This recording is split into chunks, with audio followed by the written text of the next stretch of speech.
আর এই তো চিকেনটা মোটামুটি কষানো হয়ে গেছে।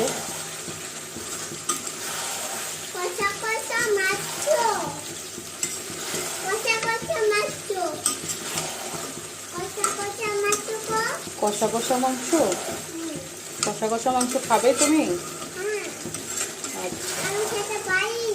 খেতে পারো? হ্যাঁ,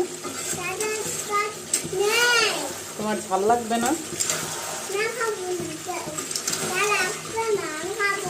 খাবে? তোমার জন্যই তো রান্না করছি। তো এখন ঝোলের জন্য জল দিয়ে দিব।